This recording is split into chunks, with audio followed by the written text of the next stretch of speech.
করতে না পারে। আবার দেখেন কোনগুলো কাজের মাধ্যমে আমরা আল্লাহর সাথে অংশীদার সাব্যস্ত করি। এই প্রধান কাজগুলোর মধ্যে একটা, যদি কোনো মানুষ হাতে তাবিজ ব্যবহার করে, এই মানুষ কখনো আল্লাহর জান্নাতে যাবে না।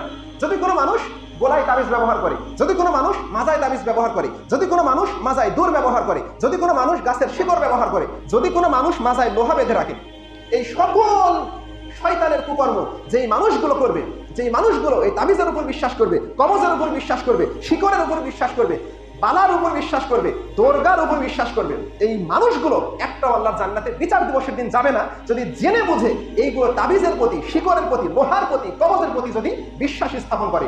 আমি আগেই বলেছি এই মানুষগুলোই হচ্ছে আল্লাহকে রব হিসেবে মানে, কিন্তু ইলাহ হিসেবে মানে না। ইলাহ হিসেবে কাকে মানে? তাবিজকে।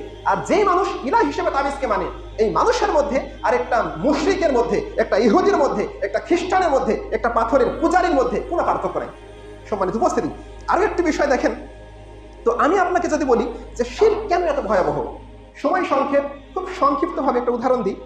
দেখেন কোনো মানুষের, ধরেন শিরক কেন ভয়াবহ, এই উদাহরণটা যদি আপনি শুনেন তো বুঝতে পারবেন যে শিরক কেন পাপের জগতে সবচেয়ে বড় পাপ হলো।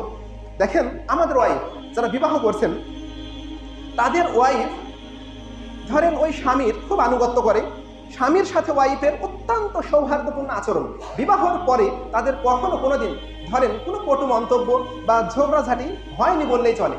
তো এখন আপনার এই ওয়াইফ যখন যেটা আপনার কাছে চায় আপনি সব দিয়ে দেন। যদি আজকে বলে যে আমাকে এক ভরি গহনা দাও, দিচ্ছেন। যদি বলে আমাকে কানের দুল দাও, দিচ্ছেন। যদি বলেন আমাকে একটা চিকন মালা দাও, সবসময় রাফ ইউজ করবো, সেটাও দিচ্ছেন। যদি আজকে আপনার ওয়াইফ বলে আমাকে একটা হাতের আংটি দাও, সেটাও আপনি দিয়ে দিচ্ছেন। এখন আপনার ওয়াইফ হঠাৎ করে একদিন বলছে যে ওই যে তুমি যে সমসকলসি গ্রামে অথবা মমিনপুর গ্রামে অথবা নাটোরের ওই যে বন্ধুটার সাথে তুমি মিশো, তোমার ওই বন্ধুটাকে আমার খুব ভালো লাগে, তুমি তার সাথে একটা রাত আমাকে থাকার ব্যবস্থা করে দাও। নাউজুবিল্লাহ, সবাই বলে নাউজুবিল্লাহ।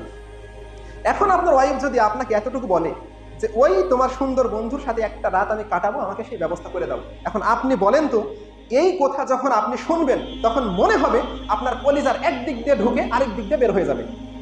এখন আপনি বলবেন যে তোকে এত ভালোবাসলাম, এত ভালোবাসলাম, সকল আবদার পূরণ করলাম, আজকে তুই বলছিস আমাকে বাদ দিয়ে ওই বন্ধুটার সাথে তুই একটা রাত কাটাবি।